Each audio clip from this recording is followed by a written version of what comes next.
Então, vou chamar aqui a doutora Cristina Salvione. Ela é mestre em neurociência pela Unifesp, Escola Paulista de Medicina, doutoranda em neurociência pela Unifesp, nutricionista e pesquisadora nos ambulatórios de esclerose lateral amiotrófica da Unifesp e da Neuroqualis. Por favor.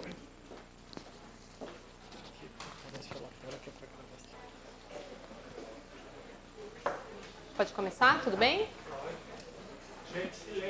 Boa tarde, pessoal. Me disseram que depois do almoço eu tenho que falar sobre comida, então a gente entrou com nutrição e tiramos a lei. Tá dando para ouvir? É, porque às vezes fica fazendo barulhinho, né? Então tá bom. Vou tentar ficar meio de lado para eu conseguir enxergar, porque eu tô sem óculos. Vocês acham que eu estou enxergando alguma coisa, mas não tô, tá bom? A gente vai falar sobre a atualização dos aspectos nutricionais, então tudo aquilo que a gente trouxe de Dublin, mais as novidades. A gente estava até conversando no almoço sobre isso. Na verdade, quando a gente vai a Dublin, os trabalhos são enviados para Dublin até maio do ano anterior. Então, por exemplo, tudo aquilo que a gente viu em dezembro em Dublin foi enviado ao Congresso até maio. Então, quando a gente vê o Congresso, a gente já vê com alguma desatualização. Então, como o Jorge deu um tempo maior para a gente aqui hoje, a gente vai conseguir falar um pouco do simpósio e vai falar um pouco das atualizações. Então, vamos lá. Eu acho que não dá para a gente falar sobre nutrição sem entender o impacto da nutrição na doença do neuromotor. A nutrição vem sendo estudada nesses pacientes já há muito tempo. Eu trouxe um trabalho de 99 que nos mostrava o seguinte. Paciente que tinha índice de massa corporal menor que 18,5, já em 99, nós tínhamos um aumento de risco de óbito de 7,7 vezes quando comparado a pacientes com IMC normal. Depois, estudos foram tentando buscar o que é que esse peso colaborava com essa evolução da doença. Já em 2011, não foi mais dito só sobre o IMC. Eles nos mostravam que pacientes que perdiam 5% do peso corporal, vejam só, 5%, tinham um aumento de risco de 30% de óbito. O mesmo autor, em 2016, mostrou para a gente que se esse peso aumentasse, se essa porcentagem de perda de peso aumentasse para 10%, nós aumentaríamos o risco de morte em 45%. Vamos lá, pessoal, vamos pensar um pouco comigo. 45% mais risco. Né? É muita coisa. E a gente está falando de uma perda de 10% do peso corporal. Aliás, eu comecei falando aqui, eu esqueci de perguntar quantas nutris nós temos aqui hoje? 3? Nossa, estou muito feliz de ver 3 nutris aqui hoje, gente. Nunca tem nutricionista. Então, ótimo. Muito bom. E aí, o que a gente tentou entender? Com o tempo trabalhando com os pacientes com doença neuromotor, eu vi que mesmo os grupos tratados e suplementados, para pacientes que não tinham perda de peso, os pacientes evoluíam de formas distintas. Um grupo de pacientes sem perda de peso, existiam pacientes que evoluíam muito mais rápido e pacientes que evoluíam muito mais devagar. E a gente tentava entender o que é que acontecia. Afinal de contas, a gente tentava manter o peso desse paciente bem perto da normalidade. E aí, mais recente, a gente encontrou, e os estudos têm nos mostrado, que não é só o peso corporal que nos importa.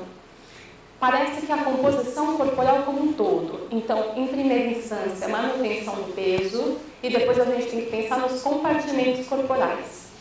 Hoje, a massa muscular já é vista como um fator protetor de sobrevida único. Então, se o paciente não tiver perda de peso, mas ele estiver perdendo massa muscular, essa doença estará evoluindo tão rapidamente quanto. E um outro estudo muito interessante nos mostrou que, se o paciente tiver o diagnóstico de doença neuromotor e ele chegar no meu consultório com índice de massa corporal, com índice de massa corporal de 30 a 35, ou seja, um paciente com IMC de obesidade, essa doença evolui muito mais devagar. Veja só, pessoal, a obesidade é protetora na doença do neuromotor. Tinha que ter alguma coisa de bom, né? Não é?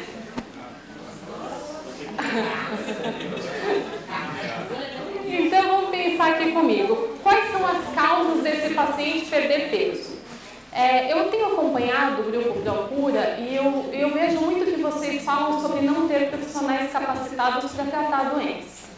Mas o fato é que um dos principais fatores que levam o paciente a perder peso e alterar a composição corporal como um todo é a dificuldade de engolir. Quando nós, nutricionistas e os fonoaudiólogos orientam o paciente a mudar a consistência, ele muda? Quando eu peço um arroz papa, o paciente faz? Hein, Tamara? Não faz, né? Então, assim, observar e ficar atento às orientações é muito importante. Até porque a gente começa com pequenas alterações que fazem com que o paciente perca peso. Claro que não é só a dificuldade de engolir que faz o paciente perder peso. Mas o fato é que o paciente tem uma dificuldade maior de engolir, isso gera uma fadiga maior para se alimentar, e aí ele gasta mais energia. Não só isso, por si só o paciente tem uma perda de massa muscular com essa evolução da doença. Isso é um fator que faz com que essa alteração de composição corporal aconteça. A gente pode dizer que o paciente com ela é um paciente hipermetabólico. Ele gasta pelo menos 30% a mais de energia sentadinho, quietinho aí, né? O que contribui para isso, por exemplo, são as fasciculações, esses tremores de pele, as câimbras, tá? Então gasta-se mais energia mesmo, por isso que a prescrição nutricional depende do uso de alguns suplementos alimentares, eles são muito bem-vindos. A gente pode citar os quadros de depressão, de ansiedade, perda de apetite comum aos pacientes e a dificuldade de alimentação. Então, mulheres que eram habituadas a preparar o seu alimento, têm que receber esse alimento de uma outra pessoa, isso dificulta muito. E aí, a gente tentando entender o que é que acontecia com esse paciente quando existia de fato uma alteração de composição corporal, nós levamos esse trabalho para Dublin. Esse trabalho foi realizado no setor de investigação em doenças neuromusculares. O que a gente fez? A gente tentou atribuir, tentar entender o que acontecia quando o paciente alterava a composição corporal. Avaliamos um grupo de pacientes por bioimpedância, que é aquele aparelho que mensura a composição corporal, e aplicamos a escala de funcionalidade para todos eles. A doutora Adriana já deve ter conversado com você sobre essa escala. Não há hoje trabalhos sendo divulgados sem o uso dessa escala. Daí a importância para todos os profissionais, inclusive os nutricionistas, da aplicação da escala regularmente, pelo menos a cada 3 meses. Então, nós aplicamos a escala e a escala nos diz que pacientes com baixas pontuações são mais graves, pacientes com altas pontuações são menos graves. Dividimos os pacientes entre início apendicular e início bulbar, com a média da escala menor que 24 e maior do que 24 pontos. E nós tivemos resultados bem interessantes sobre isso. Nós encontramos que para o grupo de pacientes mais graves, ou seja, com escala de funcionalidade menor do que 24 pontos, a gente tem que o grupo de pacientes apendiculares com IMC de 22 contra o grupo de pacientes bulbares com IMC de 16. Ou seja, o IMC de 22 é dentro da normalidade e o IMC de 16 a gente já pode classificar esse paciente como desnutrido. Quando a gente compara a massa muscular, a gente vê a mesma coisa. Pacientes apendiculares têm mais massa muscular na média quando comparado aos pacientes bulbares. Quando a gente fala sobre o ângulo de fase, que é um ângulo preditor de sobrevida, temos a mesma coisa. Pacientes apendiculares com melhores ângulos de fase quando comparado aos bulbares. Será que os pacientes menos graves isso também aconteceu? Vamos ver. Aconteceu exatamente a mesma coisa. Grupo de pacientes apendiculares com IMC maior quando comparado aos bulbares, mais massa muscular para os pacientes apendiculares quando comparado aos bulbares e melhor ângulo de fase. Quando a gente compara pacientes mais graves apendiculares com menos graves apendiculares, a gente vê também a mesma coisa. E a mesma coisa com os bulbares.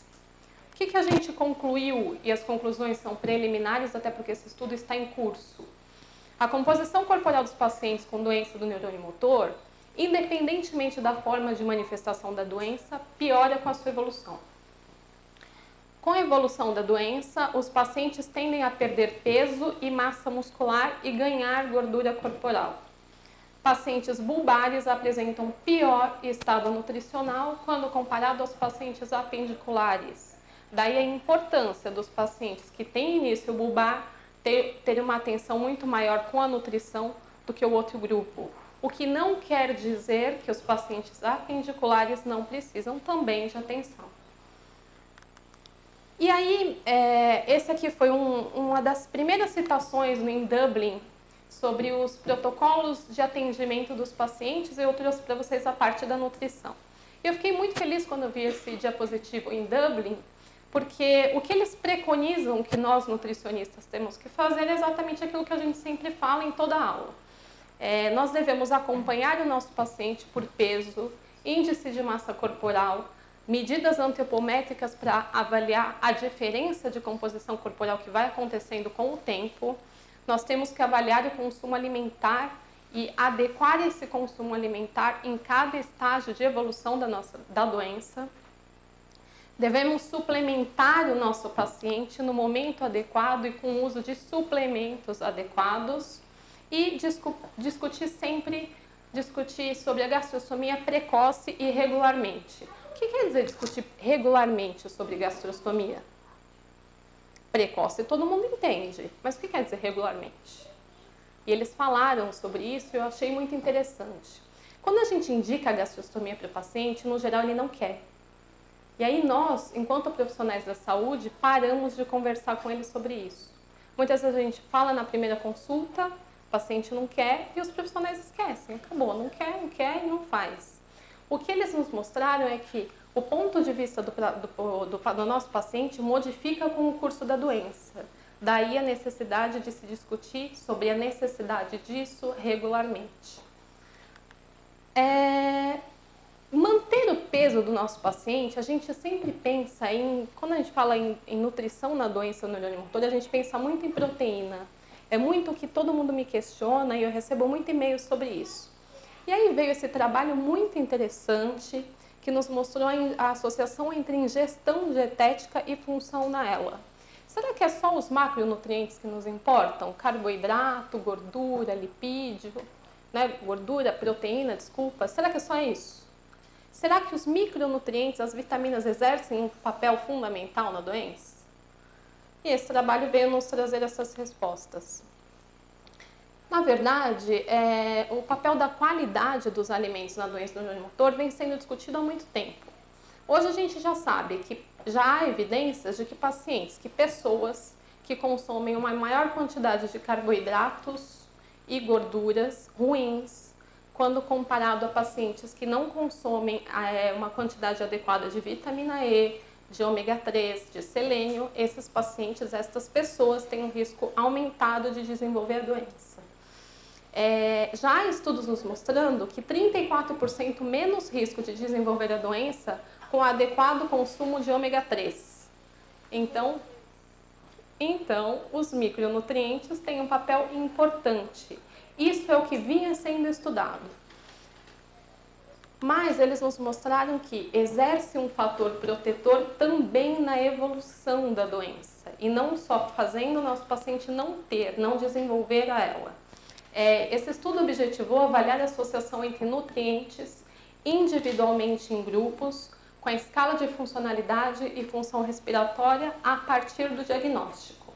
Foram avaliados 302 pacientes por escala e por porcentagem de capacidade vital forçada, que é a função respiratória. Eles nos trouxeram resultados bem interessantes.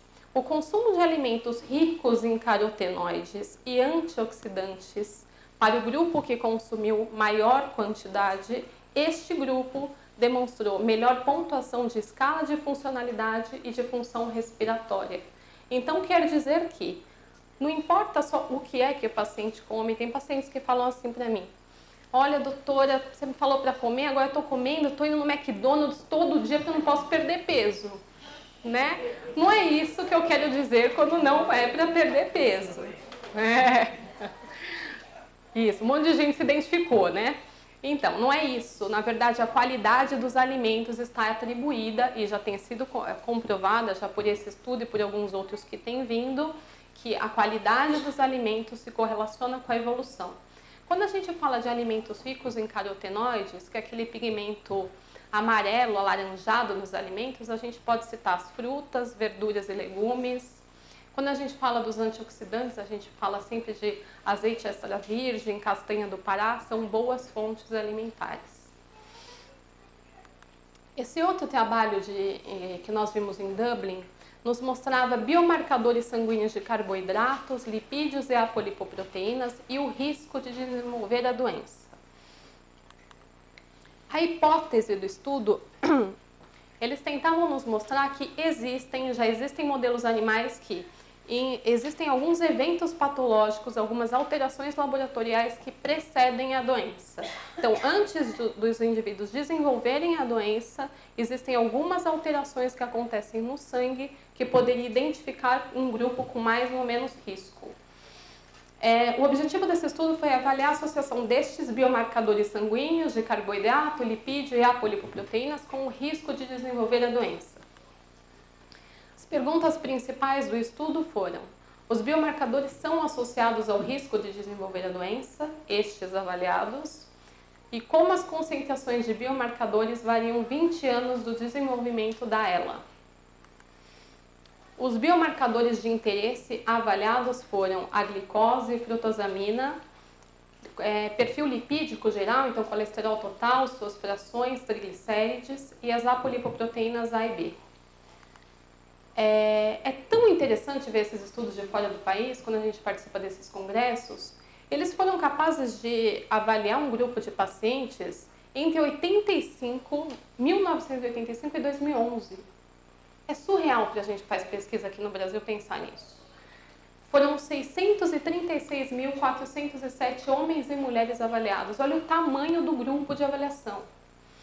E eles queriam saber como essas concentrações destes biomarcadores de interesses variavam 20 anos antes do desenvolvimento da doença. Para o grupo avaliado, é claro que a menor parte desenvolveu a doença. Deste grupo total, 623 pacientes desenvolveram a doença, sendo que dessa população que desenvolveu, 63% homens, 37% mulheres.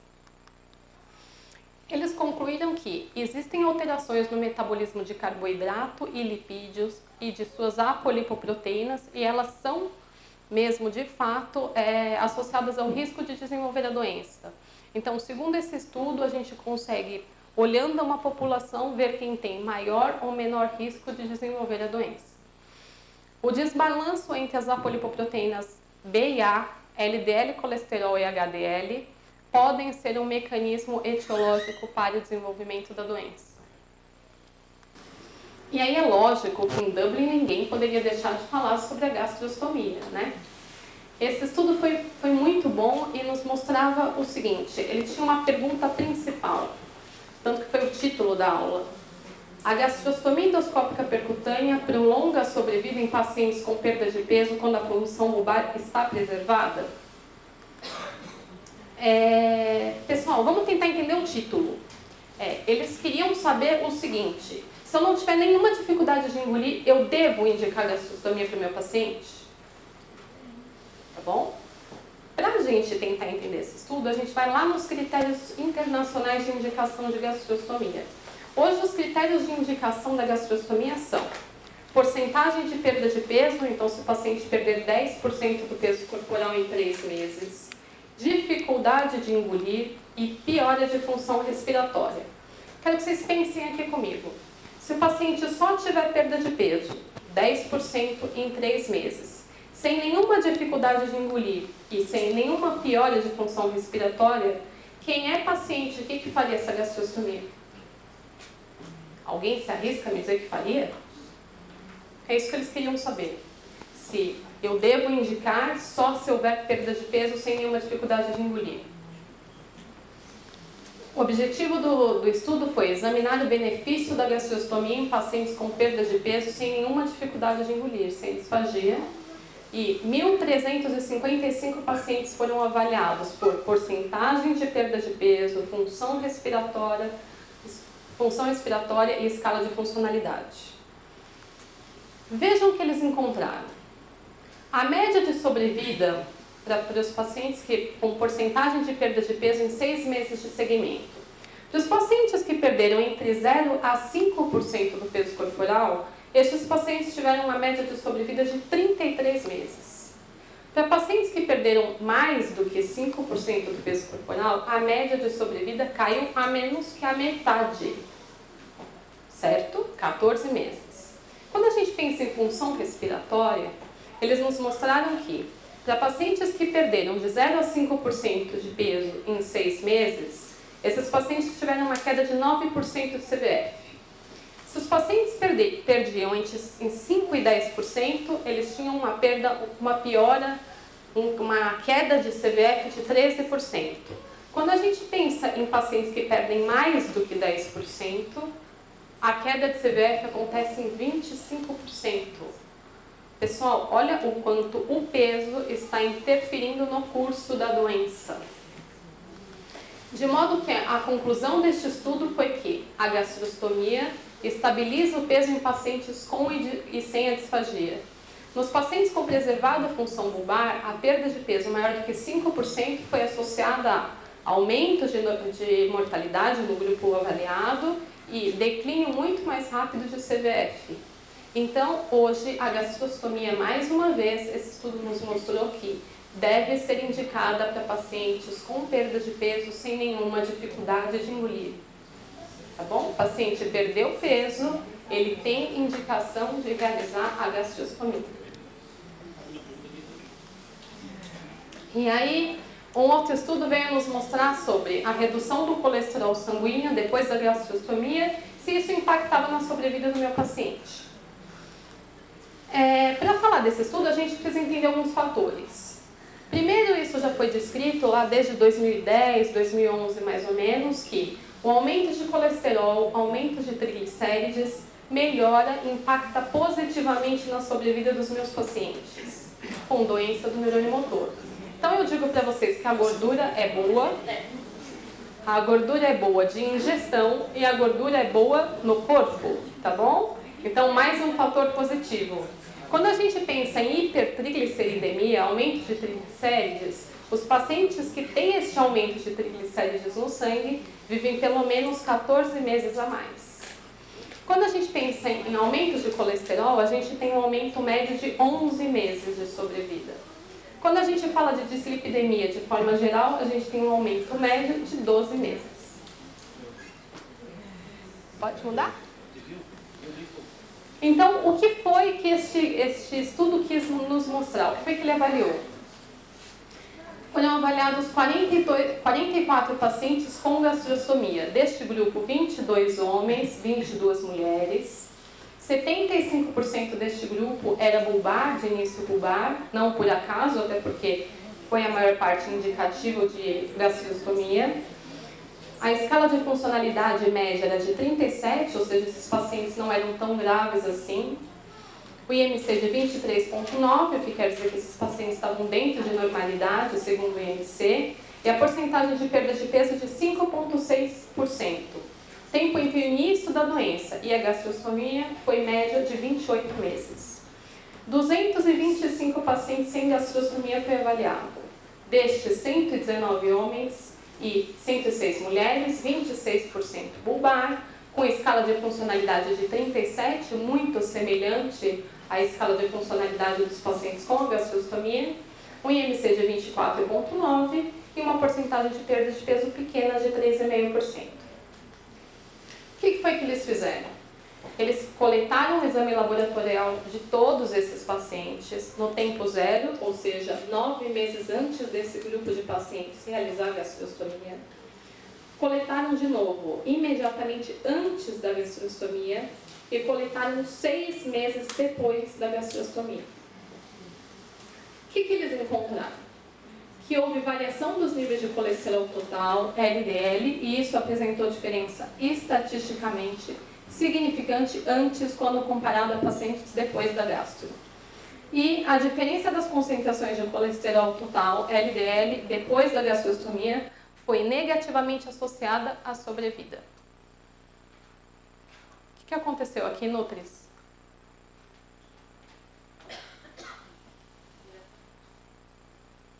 Muito bom. Muito bem. A resposta veio.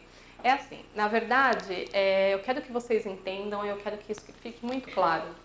Fazer a gastrostomia não interessa para melhorar a sobrevida do meu paciente. O que interessa para melhorar a vida do meu paciente é a dieta que eu vou prescrever.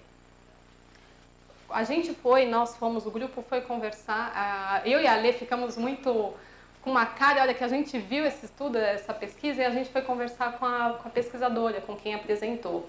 Ela não soube nos referir qual era o tipo de dieta, nem qual o tipo de dieta que o grupo com ou sem gastrostomia estava em uso. Então, fazer a gastrostomia e não usar é igual a nada, tá bom? Ou usar a dieta de forma errada. Então, falando um pouco sobre a dieta integral, já que eu entrei nisso, a gente precisa pensar quando prescreve essa dieta integral para o meu paciente. Tem várias coisas que têm que ser consideradas. Primeiro, o diagnóstico. Esse paciente é um paciente que com início apendicular, o início bulbar. Qual a situação clínica atual, quanto de massa muscular ele perdeu, a idade, o posicionamento da sonda, esse posicionamento é gástrico, é intestinal. Necessidades de energia para a gente prescrever, necessidades hídricas, de vitaminas, de minerais. E é claro, não adianta a gente prescrever a melhor dieta do mundo se esse paciente não tiver condição nenhuma de compra, tá bom? Então, considera-se tudo quando se prescreve uma dieta para o paciente com doença neurônio-motor. E aí, eu pergunto para vocês, é melhor sonda ou bottom? Sonda? Bottom? É assim, na verdade, para nutricionista, sonda ou bottom tanto faz. Eu vou nutrir o meu paciente tão bem quanto com os dois métodos. O fato é que o bottom tem um custo maior, o bottom é um pouco mais difícil de se lidar com ele, mas ele é socialmente muito mais bem aceito. Então, o que eu acho que é muito válido é que o paciente considere todos esses critérios para decidir por um deles. Normalmente, o paciente faz a sonda e 3 meses depois muda para o bottom, quem quer mudar. Quando passa-se esse período de 3 meses, muitos dos nossos pacientes não mudam mais. Então, o paciente entra querendo muito um bottom, faz a sonda, 3 meses depois desiste, tá? Dieta caseira, industrializada ou mista? Sempre pergunto isso para todos vocês. Eu consigo manter nutricionalmente bem um paciente com dieta caseira, desde que a dieta seja muito bem calculada. Mas o fato é que meu paciente não precisa só comer. Ele precisa fazer ambu, ele precisa tomar medicamento, né? Ele precisa fazer fisioterapia, e isso toma um tempo enorme do cuidador. Então, quando a gente prescreve a dieta, a gente pensa no cuidador também e pensa na condição socioeconômica do nosso paciente, tá? É muito mais fácil lidar com uma dieta industrializada, mas é possível manter o meu paciente, quando a dieta é bem prescrita, com uma dieta caseira. A dieta é normalmente polimérica, ou seja, com a proteína intacta, hipercalórica, porém individualizada. Muitas vezes meu paciente está comendo muito pouco e quando entra com dieta industrializada ou entra com sonda, ele quer comer agora tudo que deve em calorias. Isso precisa ser aumentado aos poucos. Hiperproteica, com fibras, porque o paciente cursa com constipação intestinal, fracionada a cada 3 horas com pausa noturna. E nós associamos a via oral e interal quando a fono nos libera. É possível, no geral o paciente fica muito bem, mantendo a via oral do nosso paciente com pequenas quantidades. E infusão em bolos. Estava conversando com a Simone sobre isso agora. Cada vez mais o profissional nutricionista, o profissional de enfermagem orienta que meu paciente faça a infusão da dieta por gotejamento. Porque se diz que dá diarreia, porque se diz que dá distensão abdominal, se diz muitas coisas que não acontecem com o paciente com doença neurônio-motor. Até porque ele não tem nenhum problema de absorção de nutrientes, tá bom? Então, acho que isso tem que ficar claro. Até porque a gente vê os pacientes fazendo nutrição o dia todo. Sai de uma dieta e entra em outra, sai de outra e entra na outra, uma dieta emendando na outra, e o paciente não tem mais vida quando entra com dieta industrializada, com dieta via integral. Tá? Então, a infusão por bolos, ou seja, a infusão por seringa, é muito bem-vinda para o meu paciente. Só que, quando a gente considera uma dieta para uma paciente industrializada, isso, ou caseira, a gente precisa considerar algumas coisas antes. O tipo de sonda que vai ser utilizado, o calibre da sonda. Se o paciente for fazer uma alimentação com dieta caseira, essa sonda tem que ser pensada antes. O calibre dessa sonda é entre 22 e 24. Iniciar com volumes sempre baixos, inicia-se com 150 e evolui de 50 em 50 até que a gente chegue na prescrição total. Tempo de infusão, importante, o paciente pode fazer dieta com infusão por bolos, mas o tempo de infusão de uma seringa de 60 ml é em média de 5 minutos, tá bom? Temperatura da dieta. Chego sempre na casa do paciente, o paciente está esquentando essa dieta industrializada no micro-ondas. Dieta não se deve aquecer em micro-ondas, a gente desnatura a proteína, acaba com a dieta. No máximo, se a gente precisar esquentar essa dieta, até porque a dieta deve ser administrada em temperatura ambiente, a gente faz um banho-maria com essa dieta. E posicionar o paciente, né? O paciente precisa estar sentado ou semi-sentado pelo menos a 45 graus. A gente só pensa numa dieta oligomérica ou elementar, que são as dietas mais caras, com proteínas hidrolisadas. Quando o paciente está com uma distensão importante, um risco de refluxo, aí a gente pensa nesse tipo de dieta. E falando sobre hidratação. Esse tema foi dito em Orlando e eu trouxe de novo para vocês porque eu não gostei muito da repercussão que deu uma aula que eu dei falando sobre hidratação do meu paciente. O objetivo desse estudo foi criar uma equação que pudesse predizer qual a quantidade de água adequada para hidratar o paciente com doença neuromotor e examinar, que é aquilo que é mais importante para a gente, examinar a progressão da doença e a sobrevida nos pacientes com ela, baseado no estado de hidratação. Foram incluídos nesse estudo 275 pacientes. 20% dos pacientes avaliados apresentaram diminuição do consumo hídrico. Isso acontece habitualmente, eu acho até que 20% é pouco. Os pacientes tendem a consumir menos água por disfagia, porque no geral, se a gente for pensar na população brasileira, dificilmente quem consome a quantidade adequada de água. E veio um dado muito interessante. Mortalidade foi 3 vezes maior no grupo de pacientes com baixa ingestão hídrica, quando comparado aos pacientes que consumiam adequada ingestão de água. Houve piora do peso corporal, CVF, escala de funcionalidade com os grupos com maior ingestão hídrica. Mulheres, pacientes com início bulbar e pacientes com valores abaixo da média de MC, CVF e escala de funcionalidade apresentaram maior risco de desidratação. A sobrevida foi de fato, as curvas de sobrevida foram bem menores no grupo de pacientes que consumiam menos água quando comparados com a recomendação. Só que, pessoal, é comparado com a recomendação, tá? Recomendar água a um paciente com ela não é qualquer quantidade, principalmente se a gente tiver com um paciente em uso de dieta enteral. A gente vê o paciente com enteral, muitas vezes eu chego também para avaliar o meu paciente e vejo o seguinte: o paciente está com dieta enteral, 200 ml de dieta por horário e 200, 300 ml de água depois da dieta. Eu não consigo entender isso. Vamos passar na premissa que aquela nossa avó, nossa mãe dizia: quando come, não se toma água. Eu não entendo quando o paciente faz gastro, ele faz uso da dieta e mais do que o dobro muitas vezes é passar de água. A gente precisa procurar horários intermediários para isso. Vamos considerar algumas coisas. Claro que eu coloquei um exemplo aqui para vocês, com um paciente de 70 quilos. Se a gente usar a prescrição mínima de 30, são de 2,1 litros por dia. Isso é um norte, tá bom?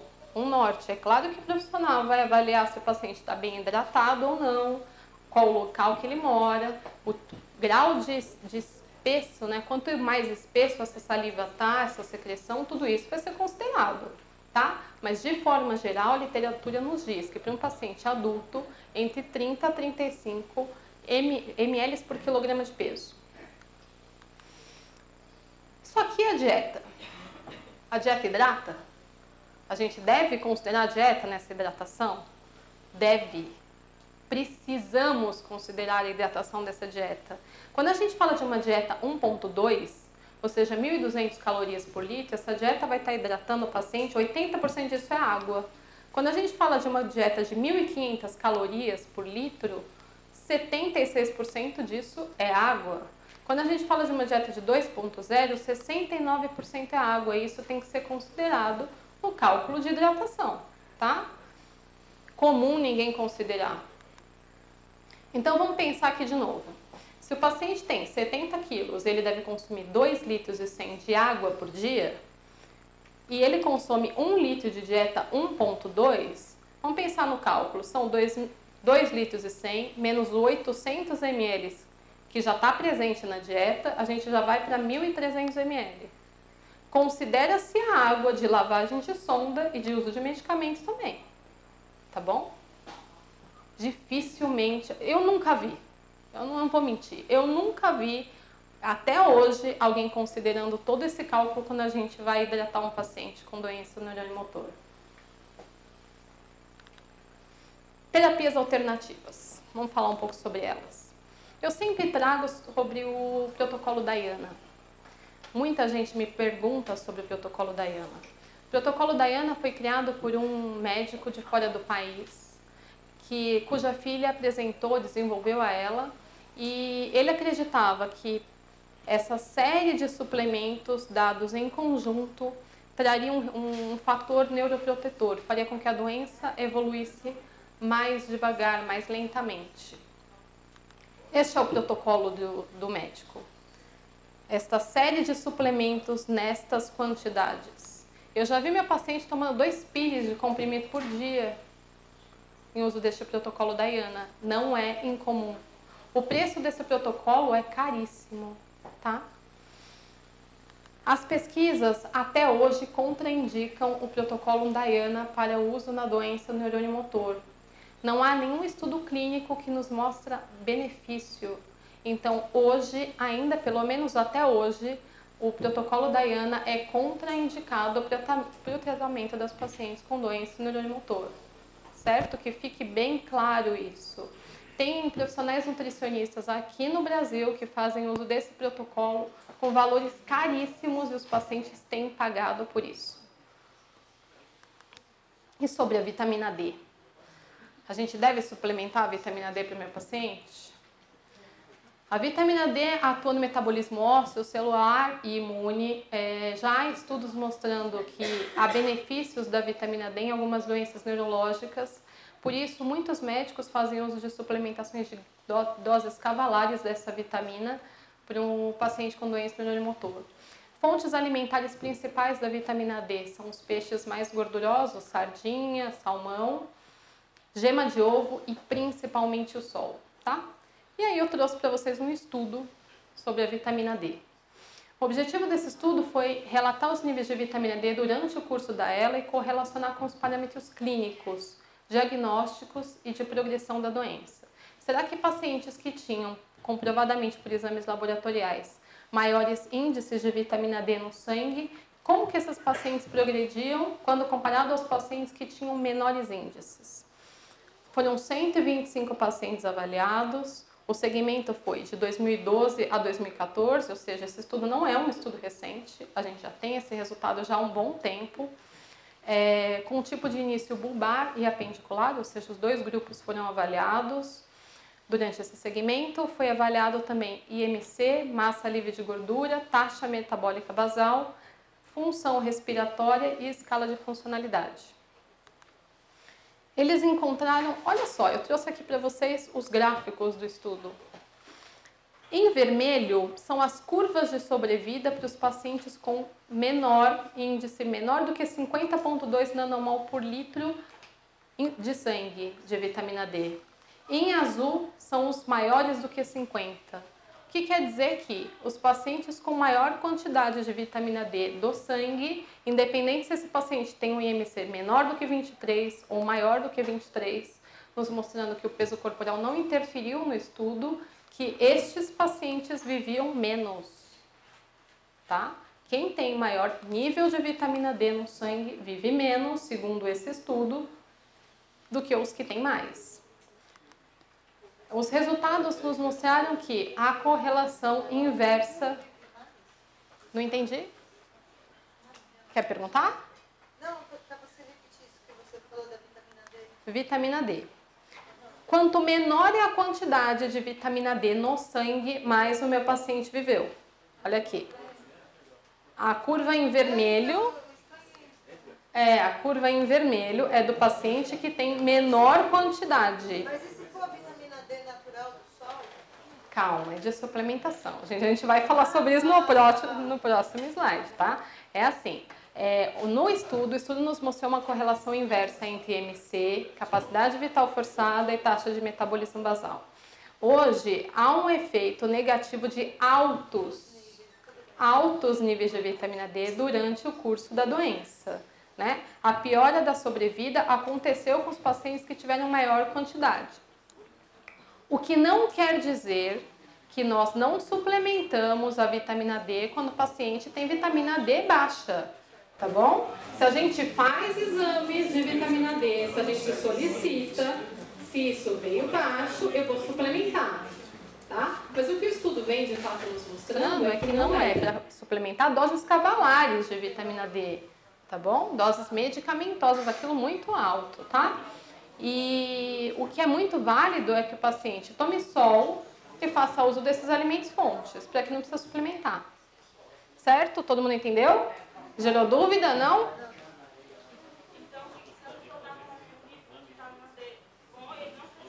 Não precisa fazer uso. Tá bom? E sobre os aminoácidos de cadeia ramificada? Parece que eu coloquei isso aqui nessa aula e antes de vir para cá eu recebi uma prescrição de uma médica nutróloga lá de Manaus com BCAA, que são os aminoácidos de cadeia ramificada, 3 gramas 2 vezes por dia antes da fisioterapia. A gente deve suplementar a BCAA? BCAA é um aminoácido de cadeia ramificada composta por uma tríade, né? Leucina, isoleucina e valina. Nos atletas, isso tem um efeito de ganho de massa muscular. Tá? Os atletas usam e isso é recomendado para melhora de desempenho. E talvez por isso pensou-se em suplementar os pacientes com doença neuromotor com BCAA. A gente já sabe isso há algum tempo. A hipótese da suplementação de BCAA é a seguinte: altos níveis de de BCAA no sangue, altas concentrações de consumo alimentar estimularia a síntese de glutamato, contribuindo para a degeneração do neurônio motor. E aí, isso aqui não é recente, gente, é de 89, tá bom? Em 89 foi feita uma pesquisa com BCAA nos pacientes com doença do neurônio motor. Lá eles já não encontraram nenhuma diferença nos grupos avaliados. Em 93, resolveu de novo fazer um estudo com BCAA.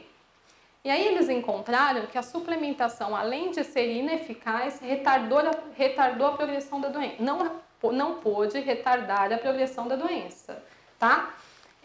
O estudo foi interrompido no meio, porque houve excesso de morte no grupo suplementado. E aí, em 96, quiseram fazer de novo um estudo com BCAA. E aí eles nos mostraram que não foi encontrado resultado positivo na suplementação e piora acentuada de função pulmonar no grupo suplementado. Tá bom? Então, BCAA é contraindicado para os pacientes com doença do neurônio motor. Só que aí vocês devem me olhar e ficar pensando assim, bom, eu nunca ouvi falar do BCAA mesmo, é só eu não usar, né? Não vou em nenhuma loja, não compro esse tal de BCAA e acabou, resolve nosso problema, né? Assim? Só que, pessoal, existem várias dietas industrializadas como fonte de proteína BCAA, tá? Módulos de proteína cuja fonte principal é o BCAA. Então, daí a importância do profissional nutricionista estar habilitado para prescrever essa dieta ou este módulo de proteína. Dá um exemplo. De BCAA, whey protein, por exemplo. Tá bom? E sobre a serina? Esse estudo é um estudo recente, agora de 2016. Foi feito um ensaio clínico com a serina e testando segurança no paciente com doença neuromotor. Para a gente entender o que a serina a serina é um aminoácido, ou seja, a proteína é composta de vários aminoácidos. Os aminoácidos são classificados em 3 categorias. Os essenciais, aqueles que a gente precisa adquirir da dieta. Os não essenciais, que são aqueles que nós podemos produzir. E os condicionalmente essenciais, que em alguma situação de estresse eu devo suplementar. A serina é tida como aminoácido não essencial. Mas, em estudos animais, em alguns, com ela também, eles nos mostraram um efeito neuroprotetor da serina nos pacientes com doença neurolimotor. Esse estudo foi um estudo fase 1 que testou segurança. Não foi um estudo que visou suplementar para ver eficácia, tá bom? 20 pacientes foram avaliados com início da doença menor do que 3 anos, CVF maior do que 60%. Então, este grupo foi um grupo pequeno de pacientes cuja doença não estava tão evoluída. Foram acompanhados os pacientes por 6 meses, por amostra de sangue, urina, líquor, escala de funcionalidade e função respiratória ao longo do estudo. Como é que foi essa suplementação? Eles pegaram a serina, este aminoácido, e suplementaram. Meio grama 2 vezes por dia, um grupo com meio grama. Um grupo com 2,5 gramas 2 vezes por dia, um grupo de 7,5 gramas 2 vezes por dia e um grupo de 15 gramas 2 vezes por dia. Tá? É muita serina, 15 gramas 2 vezes por dia. A gente está falando de 30 gramas do aminoácido, tá? Quais efeitos colaterais aconteceram nestes grupos? Um paciente saiu do estudo recebendo 15 gramas por dia porque houve edema em membro inferior. Então, ele precisou parar de suplementar. Um paciente saiu do estudo recebendo 7,5 gramas 2 vezes por dia, porque tinha muitas náuseas e perda de apetite. Um paciente recebendo 2,5 gramas 2 vezes por dia relatou perda de apetite, mas ele conseguiu completar. Então, parece que os maiores efeitos colaterais foram náuseas, perda de apetite e edema. 3 pacientes morreram durante este estudo, mas a análise estatística não correlacionou esta morte ao uso da serina, tá bom? Parece que foi por progressão da doença. As conclusões foram que a serina foi bem tolerada pelos doentes e não pareceu acelerar o declínio funcional dos pacientes, de modo que a suplementação se mostrou segura, tá? Agora eles vão entrar com o estudo fase 2, com 66 pacientes para verificar eficácia. Mostrar segurança num grupo de 20 pacientes não quer dizer que isto é de fato seguro, tá bom? Não quer dizer que é para vocês saírem daqui tomando serina a partir de agora, tá? Eu trouxe as novidades, até porque os pacientes me perguntam muito sobre isso, mas não é um aminoácido que ainda deve ser suplementado, tá? É passível de estudo ainda. E sobre o ácido tauro-ursodeoxicólico nos pacientes com doença neuromotor? Já houve várias perguntas a pacientes fazendo uso dessa suplementação. Vocês chegam muito antes da gente, viu? Antes da gente pesquisar, vocês já estão lá tomando. É muito rápido o que acontece. Tá? Esse ácido é formado pela conjugação do ácido biliar com o aminoácido taurina. É usado já para tratamento de doenças hepáticas. Na doença neuromotor, tentou-se, e a hipótese era que existia um efeito anti-apoptótico, anti-morte celular programada, um efeito imunomodulador e antioxidante. Pode? Foi feito um estudo piloto a fim de obter informações preliminares sobre a possível eficácia desse ácido como um complemento de tratamento em pacientes com o uso de riluzol. Então, veja, pessoal, ninguém tirou o riluzol para entrar com este suplemento, tá? Riluzol se manteve e neste grupo de pesquisa se suplementou esse ácido. Os critérios de inclusão foram pacientes com ela, com início apendicular, não foi feito para pacientes bulbares, com menos de 18 meses de início da doença e CVF acima de 75, ou seja, pacientes não grávidos. O que eles fizeram? 34 pacientes, 17 com suplementação, 17 sem suplementação. Durante o período pré-estudo, 2 pacientes desistiram o que usar o suplemento e 3 desistiram do grupo placebo. De fato, foi feito em 15 pacientes e 14 placebo, tá? Sendo que 1 morreu, 14 sobreviveu no grupo de suplementação e no grupo sem suplementação, 3 morreram, 11 sobreviveram. Então, vamos pensar de novo aqui nessa informação. A gente está falando de 15 pacientes em uso. Olha como o grupo é pequeno, tá bom? O que foi encontrado como resultado? Houve melhoras de pelo menos 15% na escala de funcionalidade para os pacientes que foram suplementados em relação ao grupo placebo, tá? Este vermelhinho aqui é o grupo dos pacientes suplementados, embaixo é o grupo dos placebos. A conclusão do estudo foi que nos mostrou dados relevantes e que, de fato, foi considerado uma suplementação segura e pode ser eficaz no tratamento da doença, mas com certeza precisa-se de muitos mais estudos antes disso. Tá bom? Quero agradecer a presença de todos, a atenção durante a aula. Obrigada.